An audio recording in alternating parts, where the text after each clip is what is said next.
आज के इस छोटे से वीडियो के हेल्प से हम समझने वाले हैं फ्लूइड मैकेनिक्स के सारे इंपॉर्टेंट कंसेप्ट एंड फॉर्मूले के बारे में। हेलो मेरे प्यारे बच्चों, तो आज के इस वीडियो में फ्लूइड मैकेनिक्स से जुड़े सारे कंसेप्ट एंड फॉर्मूले के बारे में हम बात करने वाले हैं। तो आप इस वीडियो को बहुत ही प्यार से देखिए। इस वीडियो को देखने के बाद आपको फ्लूइड मैकेनिक्स से जुड़ा हुआ जितने सारे कंसेप्ट एंड फॉर्मूले हैं वो सारा का सारा आपके सामने होगा। तो सबसे पहले हम स्टार्ट करेंगे डेंसिटी के बारे में। तो यहां पे डेंसिटी हमने दो तरह के लिखे हैं, रिलेटिव डेंसिटी और स्पेसिफिक ग्रेविटी, या फिर उसी को हम स्पेसिफिक डेंसिटी भी बोलते हैं। तो ये दोनों ही फॉर्मूला वैसे तो आपको ध्यान रखना है। तो चलिए सबसे पहले समझते हैं। रिलेटिव डेंसिटी होता है किसी भी लिक्विड की डेंसिटी वाटर के रिस्पेक्ट में कितना है, मतलब relative density is equals to density of liquid divided by density of water. अब देखिए, वैसे डेंसिटी ऑफ वाटर तो हमें मालूम होता है 1000 kg पर मीटर क्यूब, या उसी को अगर ग्राम में बोलना होगा तो 1 ग्राम पर सेंटीमीटर क्यूब। ये आपको ध्यान रखना है। तो मान लीजिए किसी भी लिक्विड का आपको रिलेटिव डेंसिटी दे रखी है, हमें वाटर का डेंसिटी मालूम होता है, तो आप पता कर सकते हैं कि उस पर्टिकुलर लिक्विड की डेंसिटी कितनी होगी जिसका भी हमें रिलेटिव डेंसिटी दिया जाएगा। तो आप इस फॉर्मूले को अच्छे से ध्यान रखें। उसके अलावा अगर हम बात करें स्पेसिफिक ग्रेविटी या स्पेसिफिक डेंसिटी के बारे में, तो स्पेसिफिक डेंसिटी होता है density of solid divided by density of liquid, यानी किसी भी सॉलिड का डेंसिटी किसी लिक्विड के रिस्पेक्ट में। यहां देखिए, कोई वाटर हो कोई जरूरी नहीं है, यहां पे रिलेटिव डेंसिटी में लिक्विड का हमने वाटर के रिस्पेक्ट में लिखा है, बट स्पेसिफिक ग्रेविटी में किसी भी सॉलिड का डेंसिटी किसी भी लिक्विड के रिस्पेक्ट में दिया जा सकता है। आया समझ में? तो आपको ये दोनों ही फॉर्मूले अच्छे से ध्यान रखना है। अब चलिए बात करते हैं pressure due to static fluid. अब स्टैटिक फ्लूइड का क्या मतलब है? वैसा फ्लूइड जो मोशन नहीं कर रहा है, जो फ्लूइड रुका हुआ है। आया समझ में? अब जरा ध्यान से देखिएगा, यहां दो तरीके से हो सकता है। जैसे यहां पे हम स्टैटिक फ्लूइड की बात करें तो यहां पे देखिए हमने कंटेनर लिया है, तो यहां पे जो कंटेनर है बेसिकली कंटेनर भी रुका हुआ है और उसके अंदर जो लिक्विड है वो भी रुका हुआ है। तो कहने का मतलब ये जो फ्लूइड हमने लिया हुआ है वो एक स्टैटिक फ्लूइड है। तो स्टैटिक फ्लूइड की वजह से रुका हुआ पानी या कोई भी लिक्विड है उसकी वजह से कितना प्रेशर होगा वो हमें एक्चुअली कैलकुलेट करना है। तो जरा ध्यान दीजिए, वैसे तो एटमॉस्फेयर में भी प्रेशर होता है, एटमॉस्फेरिक प्रेशर होता है ना 1 atm, लेकिन हमने यहां पे इसको 0 एज्यूम किया है। वो इसलिए क्योंकि हमें अभी लिक्विड की वजह से प्रेशर कैलकुलेट करना है। हम अगर लिक्विड की वजह से प्रेशर कैलकुलेट करना चाहते हैं तो हम चाहते हैं कि वहां लिक्विड के अलावा कोई और प्रेशर हो ही ना, इसीलिए हमने यहां पे एटमॉस्फेरिक प्रेशर को 0 एज्यूम किया है। अब ध्यान दीजिए, हमने यहां से क्या किए, इसके अपर सरफेस से h हाइट नीचे चले गए और हमने एक पॉइंट A लिया है। हमें कैलकुलेट करना है कि इस A पॉइंट पे कितना प्रेशर होगा। तो एक्चुअली क्या होता है, जैसे जैसे हम डेप्थ में जाते हैं वैसे वैसे प्रेशर बढ़ता है, और जैसे जैसे लिक्विड के हम ऊपर आते हैं वैसे वैसे प्रेशर घटता है। तो ध्यान दीजिए, जब आप यहां थे तो एक्चुअली एटमॉस्फेयर में थे, तो जब एटमॉस्फेयर में थे तो आपके पास प्रेशर कितना था? 0, क्योंकि एटमॉस्फेयर का प्रेशर क्या लिया है हमने? 0। लेकिन जैसे ही आप नीचे जाना स्टार्ट करेंगे आपके सर के ऊपर पानी इकट्ठा होना स्टार्ट हो जाएगा ना। आप ऐसे समझिए, आप खड़े हैं और आपके ऊपर हम मास रखते चले जा रहे हैं, तो आपको कंप्रेस करने की कोशिश करेगा ना, आपके ऊपर प्रेशर डाला जाएगा, फोर्स डाला जाएगा। आया समझ में? तो यहां पे वही हो रही है कि जैसे जैसे आप नीचे जाओगे वैसे वैसे वाटर जो लिक्विड है उसका थिकनेस ऊपर बढ़ता जाएगा, मतलब प्रेशर बढ़ता जा रहा है। आया समझ में? तो कहने का मतलब जब हम सरफेस से किसी h हाइट नीचे जाएंगे तो वहां पे प्रेशर कितना होगा? तो जब यहां थे तो यहां पे कोई प्रेशर नहीं था, जैसे हम लिक्विड के अंदर जाएंगे प्रेशर बढ़ना स्टार्ट होगा। तो जो A पॉइंट का प्रेशर होगा जो केवल लिक्विड की वजह से होगा वो होगा ρgh। रो का मतलब है जिस लिक्विड में आप जा रहे हैं उसका डेंसिटी कितना है, g का मतलब ग्रेविटेशनल एक्सेलरेशन, और h का मतलब है कि यहां फ्री सरफेस से आप कितना नीचे गए हो। क्लियर है? तो ये जो हमने प्रेशर लिखा हुआ है वो एक्चुअली केवल लिक्विड की वजह से है। वही समझिए, अगर P ATM 0 नहीं होता तब क्या होता? तो तब ये होता कि अगर हम यहां से अंदर जाएंगे, ऑब्वियस सी बात है, पानी के अंदर से अंदर थोड़ी जाओगे, जब पानी के अंदर जाना होगा तो ऊपर से जंप करेंगे ना। तो हम पहले यहां थे, समझिए, तो जब हम यहां थे मतलब एटमॉस्फेयर में थे, तो हमारे पास जो भी हमारे ऊपर जो भी प्रेशर होगा वो केवल P ATM होगा। तो यहां पे P ATM था, अब धीरे धीरे आप नीचे जा रहे हो, तो नीचे जब जाओगे तो प्रेशर बढ़ेगा। तो अब ये बताओ, ये भूल जाओ कि हमारे पास यहां प्रेशर P ATM था, लेकिन था ना हमारे पास, लेकिन उसको अभी ध्यान से हटाते हैं। अब केवल ये बताइए कि जब हम यहां से h हाइट नीचे जाएंगे तो लिक्विड भी प्रेशर लगाना स्टार्ट करेगा, और वो कितना लगाना स्टार्ट करेगा, तो रो जी एच। तो कहने का मतलब जब हम यहां थे तो पीएटीएम था, अब हम नीचे जा रहे हैं तो लिक्विड भी आ गया, पीएटीएम तो अभी भी है। मान लीजिए आपके ऊपर 10 केजी का कोई ब्लॉक रखा हुआ है, उसके ऊपर 5 केजी डाल देंगे तो 10 केजी हट थोड़ी जाएगा, 10 केजी तो था ही, ऊपर 5 केजी और ऐड हो गया ना। वही चीज हो रही है कि यहां पे पीएटीएम तो था ही, प्लस यहां से यहां जाने में लिक्विड की वजह से रो जी एच और बढ़ गया प्रेशर, क्योंकि हम नीचे जा रहे हैं। तो यहां पे जो नेट प्रेशर होगा ए पॉइंट का वो पीएटीएम प्लस रो जी एच होगा। क्लियर है यहां पे? तो अब यहां पे इस चीज को आपको ध्यान रखना है। तो जो भी स्टैटिक फ्लूइड है उसकी वजह से एच हाइट नीचे जाने पे जो प्रेशर होता है वो रो जी एच होता है। बाकी अगर ऊपर भी कोई प्रेशर वगैरह दे रखा है तो वो सीधा ऐड कर दीजिए अगर नीचे जा रहे तो। आया समझ में? वही अगर हम ऊपर जाते तो प्रेशर कम होता, क्योंकि लिक्विड का जो थिकनेस होगा वो धीरे धीरे कम होता चला जाता, इसीलिए। अब यहां पे देखिए हमने कुछ लिखा है, हमने इस फ्री सरफेस से सेम हाइट नीचे डेप्थ में नीचे आए हैं और 3 पॉइंट लिया है, आर ए एस, तीनों सेम लेवल पे है। तो जब सेम लेवल पे होती है ना तो सभी सेम हाइट पे है ना, तो रो जी एच रो जी एच रो जी एच सब पे सेम होगा। तो कहने का मतलब यहां पे ये आ गया कि कोई स्टैटिक फ्लूइड है तो स्टैटिक फ्लूइड के अंदर सेम लेवल पे जितने सारे पॉइंट होंगे सभी पे प्रेशर क्या रहेगा, सेम रहेगा। यह चीज हमारे न्यूमेरिकल के पॉइंट ऑफ व्यू से देखिएगा तो काफी इंपॉर्टेंट होती है। मतलब स्टैटिक फ्लूइड में सेम लेवल यानी सेम डेप्थ पे जितने सारे पॉइंट होंगे सारे के सारे पॉइंट सेम प्रेशर पे होगा। यहां तक क्लियर है? तो इस चीज को आप अच्छे से ध्यान रखिएगा। अब चलिए थोड़ा सा बात करते हैं। हम अभी तक केवल लिक्विड को खड़े रखे थे, मतलब रोक के रखे थे। अब हम क्या करते हैं, लिक्विड को चलाते हैं थोड़ा सा। तो देखिए ध्यान से, free surface of liquid due to acceleration of container, यानी हमने जिस बाल्टी में जिस कंटेनर के अंदर वाटर रखा है उसको हमने एक कांस्टेंट एक्सेलरेशन ए से एक्सेलरेट किया है। तो आप नॉर्मल समझिए, ग्लास में पानी रख लीजिए या किसी भी चीज में, और ग्लास को झटके से ऐसे कीजिए तो पानी बाहर निकल जाता है ना। वही चीज हो रही है यहां पे, ध्यान दीजिए। स्टार्टिंग में जब ये कंटेनर रुका हुआ था, चल नहीं रहा था, उस समय जो वाटर का लेवल था वो कुछ यहां पे था समझिए। लेकिन जैसे ही हम इसको एक्सेलरेट करेंगे अब ये पानी पीछे की तरफ जाना स्टार्ट हो जाएगा, और ये जैसा कि कांस्टेंट है तो एक पर्टिकुलर लेवल बन के और ऐसे ही ये खिसकता चला जाएगा। मतलब अब इसके बाद आपको वाटर का सरफेस ऐसे फ्लैट नहीं दिखेगा, वो हॉरिजॉन्टल से कुछ थीटा एंगल पे इंक्लाइन हो जाएगा और ये ऐसे ही आगे चलता रहेगा, ऐसे ऐसे। आया समझ में? तो हमें एक्चुअली क्या कैलकुलेट करना है कि ये थीटा जो हमने लिखा है कि ए एक्सेलरेशन आने की वजह से ये जो हॉरिजॉन्टल था पहले, अब ये थीटा इंक्लाइन हो गया हॉरिजॉन्टल से, तो ये एंगल कितना होगा, तो इसके लिए आप इस फॉर्मूले का यूज कर सकते हैं, tan theta is equals to A by G, जहां पे ए का मतलब है कंटेनर को हमने जितने एक्सेलरेशन से एक्सेलरेट किया है, और जी तो पता ही है ग्रेविटेशनल एक्सेलरेशन। फिर दूसरा जो हमारे पास इंपॉर्टेंट पॉइंट है यहां पे वो ये है कि अगर हम सेम लेवल पे 2 पॉइंट लेते हैं, हमने क्या बोला अभी, सेम लेवल पे, जैसे यहां पे हमने सेम लेवल पे 3 पॉइंट लिए थे, सब जगह प्रेशर सेम था, तो क्या यहां भी सेम लेवल पे 2 पॉइंट लेने से क्या दोनों पे प्रेशर सेम होगा?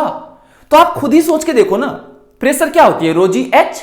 तो जिस पॉइंट के ऊपर जितना ज्यादा वाटर होगा उतने ही ज्यादा उसको प्रेशर लगाएगा नीचे की तरफ। तो यहां समझिए ए पे, देखिए ए पे यहां से लेके यहां तक वाटर है ना, जबकि अगर बी पे देखेंगे तो यहां पे थोड़ा कम हाइट में वाटर है। इसका मतलब ए का प्रेशर ज्यादा और बी का प्रेशर कम हो जाएगा। तो यहां पे प्रेशर डिफरेंस फिर निकाल सकते हैं ना अपन कि ए का प्रेशर कुछ और है, बी का प्रेशर कुछ और है। तो जहां पे ध्यान दीजिए, ए और बी का बीच का जो सेपरेशन है ना, हमने एल लिया है, स्मॉल एल, जो कि सेम लेवल पे 2 पॉइंट है जिसके बीच का सेपरेशन एल है। तो यहां पे ध्यान दीजिए कि ए पे ज्यादा प्रेशर होगा। क्यों ज्यादा होगा? क्योंकि लेवल यहां वाटर का ज्यादा है, यहां कम है, तो यहां ज्यादा प्रेशर एच ज्यादा है तो रो जी एच से, और यहां कम प्रेशर हो जाएगा। आया समझ में? तो बाकी दोनों ही पॉइंट के बीच में प्रेशर में जो डिफरेंस होगा वो होगा रो ए एल, जहां रो का मतलब लिक्विड की डेंसिटी, ए का मतलब एक्सेलरेशन, एल का मतलब दोनों पॉइंट के बीच में, जिसके बीच में आप प्रेशर डिफरेंस लिख रहे हैं, कितना का सेपरेशन है। क्लियर है?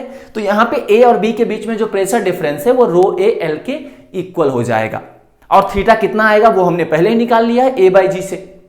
क्लियर है? तो ये दोनों ही रिजल्ट आपके लिए काम का है। बाकी अगर ए पॉइंट का एक्चुअल प्रेशर होगा कितना, यहां तो हमने डिफरेंस लिखा है, लेकिन एक्चुअल कितना होगा वो आप यहां से रो जी एच से लिख सकते हैं। देखिए यहां पे रो जी एच ए कि ए पॉइंट कितना डेप्थ पे था।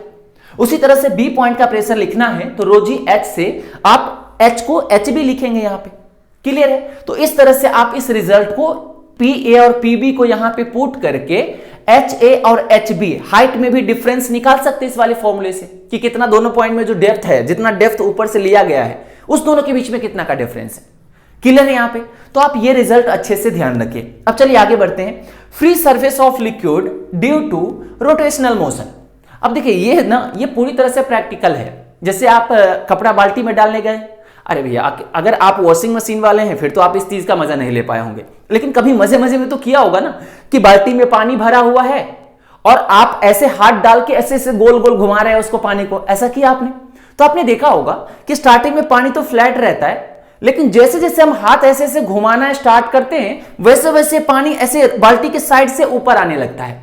मतलब बीच में एक पैराबोलिक टाइप का ऐसा शेप बन जाता है ना, मतलब क्रिकेट के बॉल को आधा काट दीजिए वैसा शेप बन जाता है, अंदर बन जाता है कि नहीं? और जितना स्पीड आप घुमाते हो उतना ज्यादा साइड से वाटर ऊपर आ जाता है, मतलब उतना ज्यादा इस तरह से डेप्थ बन जाती है पैराबोलिक टाइप का। ये क्लियर हुआ? तो यहां पे हमने वही किया है। स्टार्टिंग में वाटर का लेवल कुछ था, हमने क्या किया, इसको कांस्टेंट, ध्यान रखिएगा, कांस्टेंट एंगुलर वेलोसिटी से हमने इसको घुमा दिया। अब जैसे ही घुमाएंगे तो अब वाटर सरफेस फ्लैट तो नहीं रहेगा ना, अब ये ऐसा हमने पैराबोला टाइप का बना दिया। अब यहां देखिए हमने कुछ रिजल्ट लिखे हैं जो आपके काम के हैं। सबसे पहले वाले को समझिए, वो क्या है। तो एक्चुअली जैसे हमने बोला ना अभी कि इसको जब आप घुमाते हो तो यहां पे बेस में ऐसा रहता है और ये इस टाइप का कटोरे टाइप का ऐसा शेप यानी पैराबोलिक टाइप का शेप बन जाता है। तो इसमें एक्चुअली पहले फॉर्मूला ये बता रहा है कि इसके नीचे से, ध्यान रखिएगा, इसके नीचे से अगर हम किसी y हाइट अगर हम देखना चाह रहे हैं कि y की वैल्यू कितनी होगी, तो एक्चुअली इस y हाइट के करस्पॉन्डिंग जो रेडियस होगा ना, जिसको हमने x लिया है, उसके टर्म में आप y को लिख सकते हो कि जो y होगा वो omega square x square divided by 2g होगा, जहां पे ओमेगा तो एंगुलर वेलोसिटी है, जी तो पता ही है, और x का मतलब है कि हम जो हाइट निकालना चाहते हैं इसके बेस से, उस हाइट के करस्पॉन्डिंग रेडियस कितना है, जिस रेडियस में ऐसे गोल गोल घूम रहा है। समझ में आया? उसी तरह से अगर आपको ये टोटल बताना हो कि बताओ कि जो भी इस तरह से हम घुमा रहे हैं वो फाइनली जितना भी हाइट बना है, अपर सरफेस जो लिक्विड का ऐसे गया है, अपर सरफेस से बेस कितना हाइट पे होगा। तो जरा ध्यान दीजिएगा, इसका जो ऐसे गोल घूम के अपर सरफेस पे जाएगा तो इसके करस्पॉन्डिंग रेडियस वही हो जाएगा ना जो कंटेनर का रेडियस होगा, यानी स्मॉल आर हमने कंटेनर का रेडियस लिया है। समझ में आया? लेकिन यहां पे कंटेनर का रेडियस नहीं होगा, क्यों? क्योंकि ये पॉइंट इसके सरफेस से अंदर ही था ना, तो ये रेडियस कैसे हो सकता है? तो उसको हमने एक्स लिया था। तो कहने का मतलब ये जो डेप्थ बन रहा है इस तरह से, ये टोटल डेप्थ यहां से यहां तक कितना बनेगा उसको हमने एच लिया है, वो आप क्या लिखोगे, omega square R square by 2g। R क्यों? क्योंकि बेस से हम जो हाइट लिख रहे हैं उस हाइट के करस्पॉन्डिंग जो रेडियस है वो वही रेडियस है जो कंटेनर का रेडियस है। यहां से क्लियर है? तो आप इस फॉर्मूले को ध्यान रख सकते हैं कि ये कितना डेप्थ तक इस तरह से पैराबोला आपको घूमता हुआ दिखाई देने वाला है। यहां तक क्लियर है? अब दूसरा देखिए हमने पॉइंट लिया है, यहां पे हमने सेम लेवल पे ए और बी दो पॉइंट लिए हैं। तो ऑब्वियस सी बात है ये दोनों पे तो प्रेशर सेम नहीं होगा ना, क्यों? क्योंकि देखिए इसके ऊपर लिक्विड का लेंथ हाइट, ये जो डेप्थ है वो अलग है, इसके ऊपर जो लिक्विड है वो अलग डेप्थ पे है, तो ये हाइट अलग अलग है, तो रोजी एस से प्रेशर भी अलग अलग होगा। तो यहां पे क्लियर पता चल रहा होगा आपको, साफ पता चल रहा होगा कि बी का प्रेशर ज्यादा है ए से, तो हम यहां से बी और ए के बीच में प्रेशर डिफरेंस लिख सकते हैं, और वो कितना होगा, तो रो ओमेगा स्क्वायर इंटू x2 का square minus x square by 2।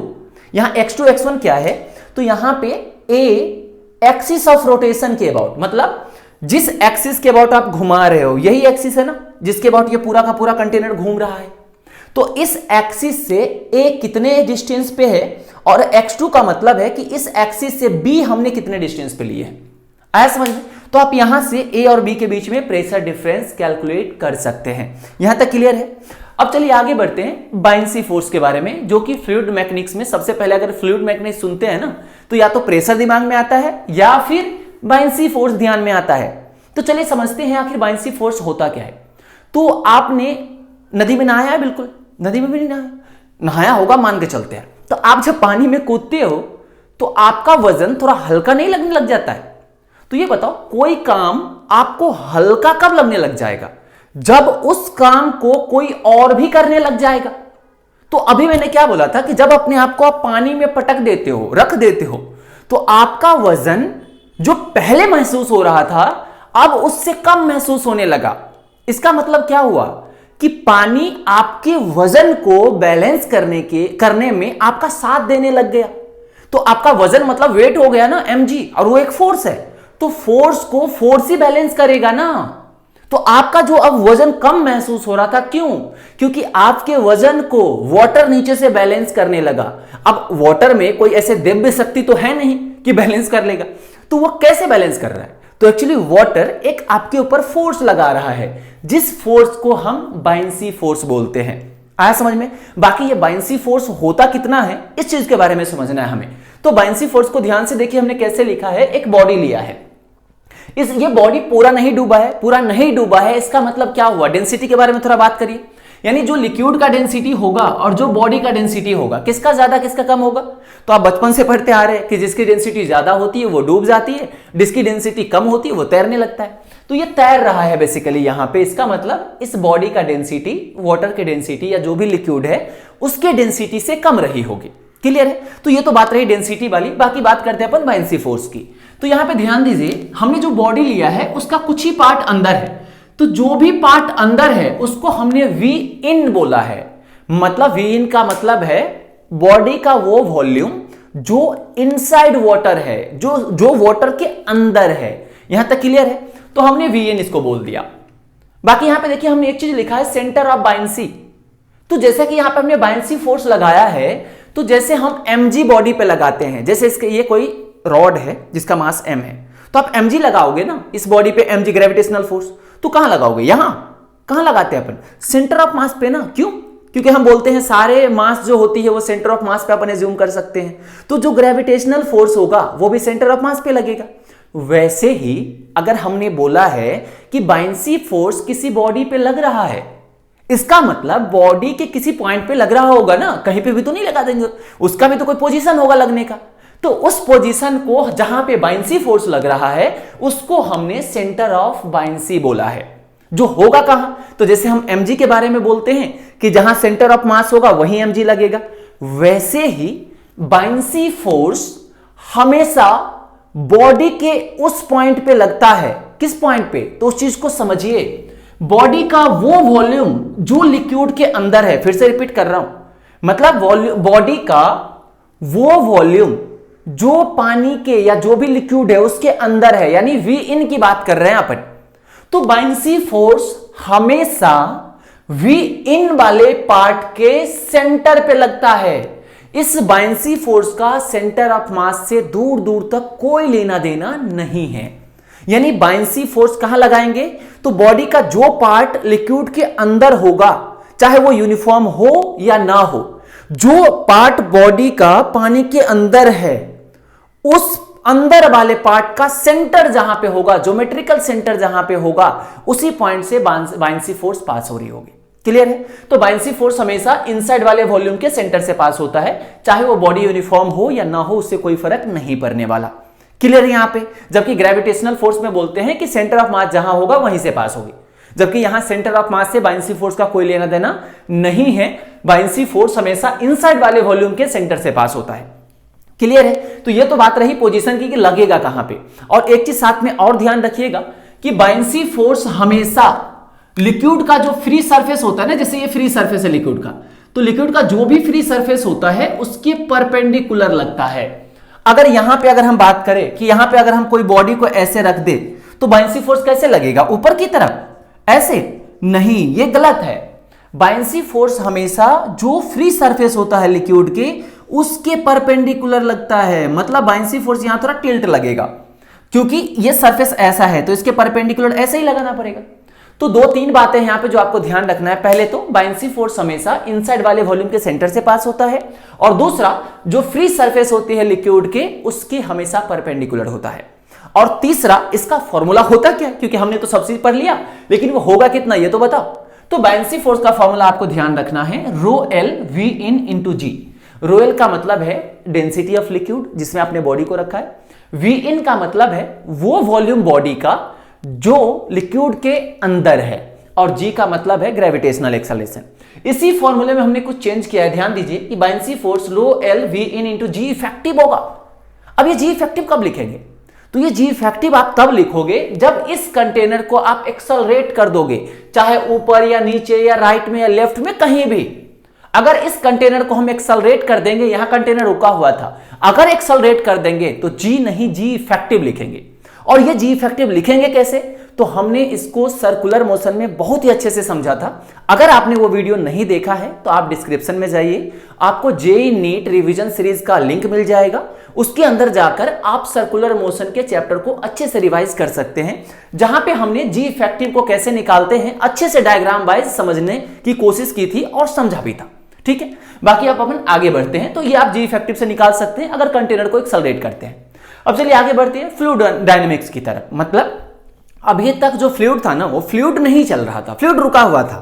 Container भले ही चल रहा था लेकिन फ्लूइड रुका हुआ था, मतलब ये सारा का सारा स्टैटिक फ्लूइड का पार्ट था। अब हम बात कर रहे हैं डायनेमिक फ्लूइड का। मतलब जैसे आप नल में पाइप लगाते हैं और फूल में पानी डालने लग जाती है और जहां भी डालने लग जाते हैं, पानी पाइप से चल के आता है ना, तो इसको हम फ्लूइड डायनेमिक्स के अंदर पढ़ेंगे कि पानी जो है वो मोशन में है, एक्चुअली पानी मोशन कर रहा है। आया समझ में? तो यहां पे हमने इसमें देखिए 2-3 पॉइंट लिखे हैं, जिसमें सबसे इंपॉर्टेंट पॉइंट ये स्टार्टिंग के 2 है जो आपको पता होना ही चाहिए, जिसमें सबसे पहले कंटिन्यूटी इक्वेशन आता है और उसके बाद बर्नौली इक्वेशन। तो एक्चुअली बर्नौली इक्वेशन का समझ सकते हैं, ये बहुत ही प्यारा भाई है। मतलब बर्नौली इक्वेशन जब भी लगेगा ना, तो वहां पे मोस्ट चांस है कि कंटिन्यूटी इक्वेशन एक बार लगने की चांसेस होती है। तो इसीलिए आप इस दोनों को अच्छे से समझिए। कंटिन्यूटी इक्वेशन क्या कहता है कि वॉल्यूम फ्लो रेट जो होती है ना वाटर का, वो हर जगह सेम होती है। मतलब अगर ये पाइप है तो यहां इस क्रॉस सेक्शन एरिया पे जिस रेट से वॉल्यूम फ्लो हो रही है वाटर की, उतनी ही वॉल्यूम फ्लो रेट यहां भी होगा, यहां भी होगा। अब बात आती है वॉल्यूम फ्लो रेट क्या होता है। तो बेसिकली जिस भी क्रॉस सेक्शन पे आप वॉल्यूम फ्लो रेट लिख रहे हो, उस क्रॉस सेक्शन का क्रॉस सेक्शनल एरिया कितना है इनटू वहां पे स्पीड कितनी है वाटर की, वो दोनों का प्रोडक्ट जो होगी वही वॉल्यूम फ्लो रेट होगा। जैसे यहां आप लिखा हुआ देख सकते हैं, एरिया का ए का मतलब है जहां का वॉल्यूम फ्लो रेट लिख रहे हो। अगर आप मान लो इस पाइप के यहां पे लिख रहे हो कि यहां पे वॉल्यूम फ्लो रेट क्या होगा, तो यहां पे वाटर का वेलोसिटी कुछ होगा और यहां का क्रॉस सेक्शन एरिया भी कुछ होगा। तो यहां का एरिया इंटू वॉल्यूम जो होगा वही वॉल्यूम फ्लो रेट कहलाएगा यहां पे। तो ये volume flow rate continuity equation कहता है कि हर जगह सेम रहेगा, मतलब जितना यहां है उतना ही हर जगह। तो वही चीज हमने लिखा है कि इस पॉइंट पे जो वॉल्यूम फ्लो रेट होगा वही वॉल्यूम फ्लो रेट यहां भी होना चाहिए। तो एक्चुअली क्या है ना, यहां पे एरिया अलग है तो वेलोसिटी भी वाटर का ज्यादा कम हो, जो भी कम ज्यादा मतलब अलग होगा। और यहां पे एरिया अलग है तो यहां का वेलोसिटी भी अलग होगी वाटर की।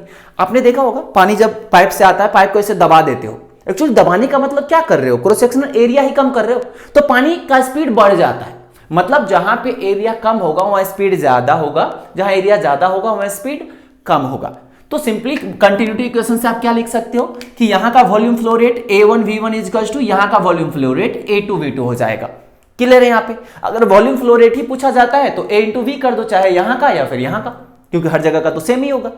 इसी चीज को हमने यहां पे 3 पाइप वाले में यूज किया है। ध्यान दीजिए, एक पाइप यहां है, इसी को हमने 2 पार्ट में डिवाइड कर दिया।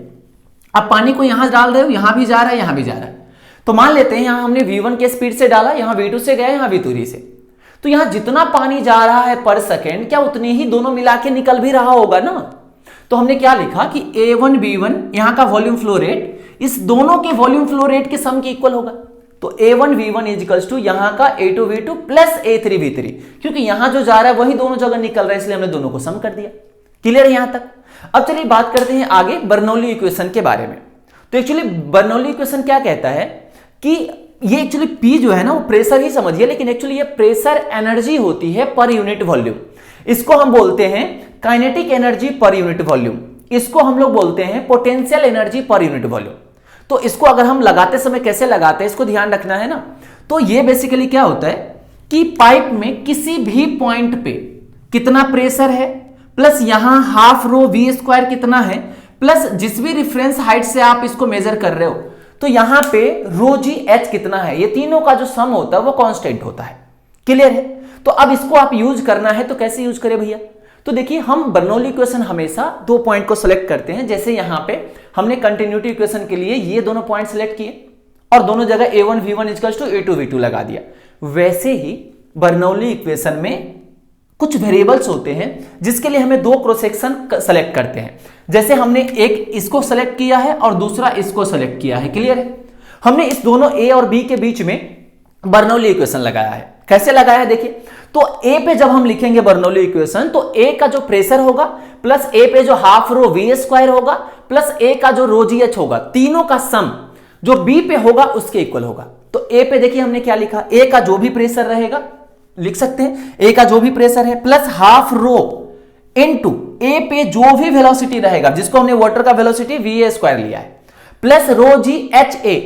अब देखिए यहां पे एच ए क्या होता है, जैसे mgh पोटेंशियल एनर्जी लिखते हैं ना, वैसे ये भी पोटेंशियल एनर्जी है, पर यूनिट वॉल्यूम बोल देते हैं। तो पोटेंशियल एनर्जी लिखने से पहले हम एक रेफरेंस हाइट सेट करते हैं ना, लेवल जहां से हाइट को हम मेजर कर रहे हैं। तो हमने यहां से सेट कर लिया था कि यहां से सारा हाइट हम मेजर करने वाले हैं। आपका मर्जी है तो आप यहां से भी ले सकते थे और एच ए को 0 लिख सकते थे, तो उससे कोई फर्क नहीं पड़ेगा। हमने यहां से मेजर किया है, जहां से A point H A height पे है और B point H B height पे है। तो ए पॉइंट पे जो potential energy per unit volume होगा वो रो जी एच ए हो जाएगा। उसी तरह से बी पे आप लिखेंगे तो बी पे प्रेशर पी बी हमने लिया है प्लस हाफ रो यहां का जो भी स्पीड होगी लिक्विड का वो उसका स्क्वायर प्लस रो जी इंटू रेफरेंस लाइन से कितना हाइट पे है एच बी। तो यहां से जो भी वेरिएबल रहेगा वो आप निकाल सकते हैं। तो जैसा कि अभी हमने बोला था कि बर्नौली इक्वेशन का बहुत ही प्यारा सा भाई है कंटिन्यूटी इक्वेशन। क्यों बोला था, तो यहां पे देखिए वी ए और वी बी में आप एक रिलेशन यहां से भी तो निकाल सकते हो कि इस पॉइंट का वी ए इंटू यहां का जो भी एरिया होगा इज इक्वल्स टू इस पॉइंट पे वेलोसिटी वी बी इंटू इसका क्रॉस सेक्शनल एरिया इक्वल होना चाहिए वॉल्यूम फ्लो रेट। आया समझ में? तो वहां से एक इक्वेशन बनेगा, एक यहां से, और फिर वहां से आप दोनों वेरिएबल को हटा सकते हो जो भी आपसे पूछा जाएगा। तो आपको ये लगाने आना चाहिए, ठीक है। अब चलिए बात करते हैं इसके अलावा कुछ और इंपॉर्टेंट बातों की तरफ। यहां हमने क्या किया, एक कंटेनर लिया। अभी तक हमने कंटेनर को तोड़ा फोड़ा नहीं था, अब थोड़ा सा कंटेनर को तोड़ते फोड़ते हैं। मतलब एक कंटेनर लिया जिसमें, ध्यान से समझिएगा, जिसमें हमने कैपिटल एच हाइट तक, कैपिटल है एच एक्चुअली कंटेनर का हाइट नहीं है, ये लिक्विड का हाइट है, जितना लिक्विड हमने कंटेनर के अंदर रख रखा है। तो एच हाइट तक हमने लिक्विड को इसमें भर के रखा हुआ है। और फिर हमने क्या किया, हमारे मन में थोड़ा सा खुरपाती मतलब इधर उधर दिमाग चला और पता चला इसमें होल करके देखते हैं क्या होता है। तो हमने क्या किया, यहां से स्मॉल हाइट एच पे गए और एक छोटा सा होल कर दिए। अब तो आप ही सोचो, किसी बाल्टी में आप थोड़ा होल कर दोगे तो पानी ऐसे निकलना स्टार्ट होगा, प्रोजेक्टाइल मोशन की तरह ऐसा गिरेगा। तो वही चीज हमने लिखा है कि यहां से स्मॉल एच हाइट पे जैसे ही होल किए, यहां से पानी बाहर निकलने लग गया और उसकी स्पीड v है और वो यहां कहीं जाके गिर रहा है, यहां कहीं, जो कि यहां से कंटेनर से x डिस्टेंस दूर गिर रहा है। तो ये जो x है ना, इसी को हम बेसिकली रेंज बोल रहे हैं, जो कि प्रोजेक्टाइल मोशन में आपने टावर से प्रोजेक्टाइल पढ़ा होगा कि टावर से हॉरिजॉन्टली फेंकते हैं तो ऐसे गिरता है। तो एग्जैक्टली वही है ना, टावर हो गया ना एच हाइट का, स्मॉल एच हाइट का, जहां से वाटर इस तरह से जाके गिरने वाला है एक्स डिस्टेंस पे। तो इसको आप ध्यान रखिए, यहां पे स्मॉल ए का मतलब है हमने जो यहां होल किया था उसका क्रॉस सेक्शनल एरिया, और कैपिटल ए का मतलब है कि ये जो कंटेनर है उसका क्रॉस सेक्शनल एरिया। और यहां पे हमने ये जंक्शन मान के चला है कि जो कंटेनर का एरिया है वो इस होल के एरिया से काफी बड़ा है। तो इसी चीज को ध्यान में रखते हुए आगे हमने कैलकुलेशन किया है। तो हमें मिला है कि अगर नीचे से, ध्यान रखिएगा, नीचे से स्मॉल एच पे हमने होल किया था, तो जो पानी जस्ट निकलेगा ना इस पर्टिकुलर टाइम पे, तो जो स्पीड होगी इस पानी की वो √2gh हो जाएगा। क्लियर है? तो आपको ये फॉर्मूला ध्यान रखना है कि जैसे ही हम एच हाइट पे होल करेंगे तो पानी जो निकलेगा उसकी स्पीड कितना होगा, √2gh। अब बात आती है कि ये कितना दूर जाके गिरेगा, इसकी रेंज कितनी होगी। तो रेंज के लिए आपको ये फॉर्मूला ध्यान रखना है, 2√H माइनस स्मॉल h। इसका मतलब क्या है, ध्यान दीजिए, कैपिटल H पूरा था, स्मॉल h यहां जहां हमने होल किया, तो ये वाला हाइट आपको लिखा हुआ है ना, ये क्या है, capital H minus small h, यही तो है। मतलब ये वो हाइट है जो ऊपर वाले लिक्विड के सरफेस से कितना नीचे होल किया गया है, इनटू स्मॉल h कि नीचे से होल कितना ऊपर है। तो सिंपली जो रेंज है वो 2 इंटू होल का ऊपर से हाइट, होल का ऊपर से हाइट इंटू होल का नीचे से हाइट, यही तो लिखा है हमने। तो यहां से आप रेंज को कैलकुलेट कर सकते हो, ठीक है। अब इसके अलावा अगर बात करें कि x की वैल्यू अगर मैक्सिमम करना है, मतलब अगर कंटेनर की कहां होल करे जिससे कि वाटर सबसे ज्यादा दूर जाके गिरे, तो इसको हम डिफरेंशिएट करके जब 0 करते हैं तो यहां से मुझे x मिनिमम मैक्सिमम के लिए बेसिकली कि हमें अगर h हाइट लिक्विड हमने भर के रखा हुआ है, तो उस h हाइट के लिक्विड में किस हाइट पे होल करे ताकि जो लिक्विड है वो मैक्सिमम डिस्टेंस पे जाके गिरे, रेंज मैक्सिमम हो, तो हमारे पास जो रिजल्ट आता है वो बहुत ही स्टैंडर्ड आता है h/2, कि आप जितना भी हाइट लिक्विड का बाल्टी में भर के रखे हो, बाल्टी का हाइट नहीं, लिक्विड का हाइट, उस हाइट के एकदम बीचों बीच होल कर दो, वो मैक्सिमम रेंज पे जाके गिरेगा। ठीक है, तो आपको इसको भी ध्यान रखना है अच्छे से। इसके अलावा अगर हम बात करें तो ध्यान दीजिए, यहां होल करोगे तो धीरे धीरे वाटर लेवल नीचे आएगा और इस लेवल पे आके रुक जाएगा, क्योंकि इसके नीचे वाला कैसे उड़ के जाएगा उसमें। तो कहने का मतलब यहां से यहां आने में कितना टाइम लगा होगा वो टाइम आप वहां से कैलकुलेट कर सकते हो कि t is capital A by small a √2/g into capital H minus √H minus √h small h। यहां तक क्लियर है? तो इस फॉर्मूले को ध्यान रख सकते हो कि यहां ऊपर से लिक्विड लेवल को यहां तक आने के लिए कितना टाइम लगेगा। यही अगर इसी होल को हम नीचे बेस में कर देंगे तो पूरा ही खत्म हो जाएगा। तो ये बताओ टाइम फिर अगर कैलकुलेट करना हो तो कितना टाइम में ये पूरा कंटेनर खाली हो जाएगा। तो स्मॉल h 0 हो जाएगा ना, क्यों? क्योंकि आप इस होल को बेस पे ही कर दिया, बेस से ही h मेजर किए थे, तो अब h 0 हो जाएगा। तो जहां भी h है उसको 0 रख दो, वहां से आपको टाइम मिल जाएगा। क्लियर है? और इसके अलावा अगर हम बात करें तो एक चीज आपने देखा होगा, जब पानी जब पाइप से निकलता है बहुत तेज, तो पाइप पीछे की तरफ झटका होता है ना, या पाइप को नीचे रख दो और बहुत प्रेशर से पानी को निकलने दो, तो पाइप ऐसे ऐसे करता है कि नहीं? तो क्या उसमें सांप घुस जाता है क्या? ऐसा नहीं है ना, मतलब कुछ तो हो रहा होगा। तो बेसिकली क्या होता है, जब पानी बाहर निकलता है ना, जैसे रॉकेट के बारे में देखा होगा आपने कि रॉकेट जब ऊपर, जैसे ही फ्यूल बर्न होता है, फ्यूल बाहर निकलता है तो रॉकेट को ऊपर धक्का लगता है। एग्जैक्टली वैसे यहां भी होता है कि जैसे ही पानी बाहर निकलता है, पानी निकलते ही क्या करता है, थ्रस्ट फोर्स पीछे की तरफ पाइप पे फोर्स लगाता है। तो यहां पे जैसे हमने इस कंटेनर को यहां h हाइट पे होल कर दिया था, तो यहां से वाटर निकला है, तो कंटेनर को पीछे धक्का लगा होगा ना, जितने फोर्स से धक्का लगा होगा उसको हम थ्रस्ट फोर्स बोलते हैं, जो कि ρAv² होगा, जहां रो का मतलब लिक्विड की डेंसिटी, v का मतलब जितने स्पीड से वाटर निकल रहा है, और a का स्मॉल a का मतलब जिस होल से निकल रहा है वाटर उसका एरिया कितना है। तो थ्रस्ट फोर्स जो कंटेनर के पीछे लगेगा वो लगेगा ρAv²। ठीक है, तो यही सारी कंसेप्ट है जिसमें ये कंटिन्यूटी और बर्नौली इक्वेशन आपके लिए सबसे इंपॉर्टेंट है। तो ये सभी कंसेप्ट को आप अच्छे से पढ़िए, अच्छे से समझने की कोशिश करिए। इससे ज्यादा फ्लूइड मैकेनिक्स में कंसेप्ट की जरूरत आपको नहीं पड़ने वाला। बाकी हर बार जैसा मैं बोलता हूं, आपको न्यूमेरिकल की प्रैक्टिस करनी होगी, तभी जाकर के आपके अंदर कॉन्फिडेंस आएगा। तो आप सारे फॉर्मूले एंड कंसेप्ट को अच्छे से रिवाइज करिए, याद करिए, और इससे रिलेटेड अच्छे से एग्जाम्पल को प्रैक्टिस कीजिए। बाकी हम मिलेंगे इसी तरह से अगले वीडियो में, तब तक के लिए जय हिंद।